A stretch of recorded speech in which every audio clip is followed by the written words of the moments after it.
भारत की अर्थव्यवस्था की रीढ़, हमारी संस्कृति की आत्मा और हमारे भविष्य का आधार, यही है भारत का किसान। प्रधानमंत्री नरेंद्र मोदी के नेतृत्व में भारतीय कृषि ने न केवल आत्मनिर्भरता की ओर कदम बढ़ाया है, बल्कि वैश्विक मंच पर अपनी मजबूत पहचान भी बनाई है। बीज से बाजार तक भारत की कृषि नीति का नया दर्शन अब सिर्फ नारा नहीं, बल्कि जमीनी सच्चाई बन चुका है। छोटे किसान हो या महिला स्वयं सहायता समूह, डेयरी हो या मत्स्य पालन, हर क्षेत्र में अब दिखाई दे रहा है बदलाव का असर। स्वतंत्रता दिवस पर लाल किले के प्राचीर से प्रधानमंत्री नरेंद्र मोदी ने कहा, भारत का किसान निर्भरता से आत्मनिर्भरता तक राष्ट्र की यात्रा का आधार है।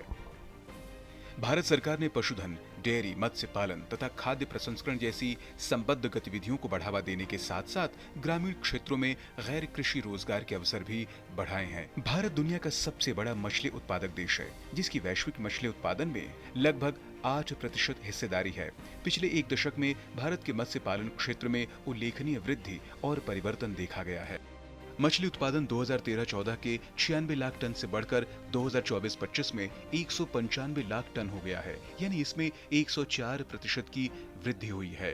इस योजना की वजह से मछली और नाव जैसे जाल जो से उपकरण चूसे हमें कर रहे हैं, इसकी वजह से हमारा जिंदगी बहुत ऊंचा गया है। इसके लिए प्रधानमंत्री और केंद्र सभा को हम लोगों की तरफ से बहुत बहुत धन्यवाद। भारत विश्व में दूध उत्पादन में पहले स्थान पर है और वैश्विक उत्पादन में इसकी हिस्सेदारी 25% है।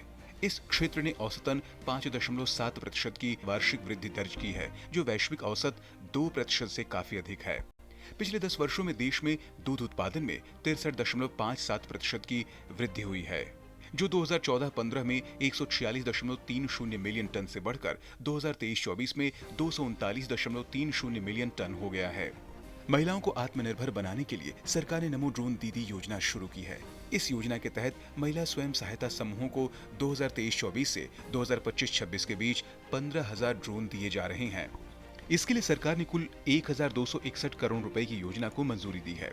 इस योजना में सरकार ड्रोन की कुल कीमत का 80% तक मदद दे रही है। राष्ट्रीय मधुमक्खी पालन और शहद मिशन को 2020 में आत्मनिर्भर भारत अभियान के तहत लॉन्च किया गया था, जिसका उद्देश्य मीठी क्रांति को प्राप्त करने और आय सृजन और ग्रामीण रोजगार को बढ़ावा देने के लिए वैज्ञानिक मधुमक्खी पालन के समग्र विकास को बढ़ावा देना है। मोदी सरकार की पहल के कारण शहद का निर्यात 3 गुना हो गया है।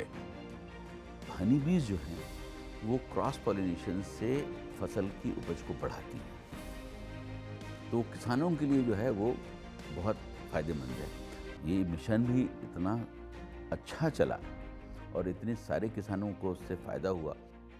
एक जिला एक उत्पाद के तहत 773 जिलों से 1,240 उत्पादों की पहचान करके संतुलित क्षेत्रीय विकास को बढ़ावा दिया जा रहा है। मखाना उत्पादन, प्रसंस्करण और विपणन को मजबूत करने के लिए बिहार में मखाना बोर्ड स्थापित किया जाएगा। किसानों को एफपीओ में संगठित किया जाएगा तथा उन्हें प्रशिक्षण एवं सरकारी योजनाओं तक पहुंच प्रदान की जाएगी। Bureau report, DD news.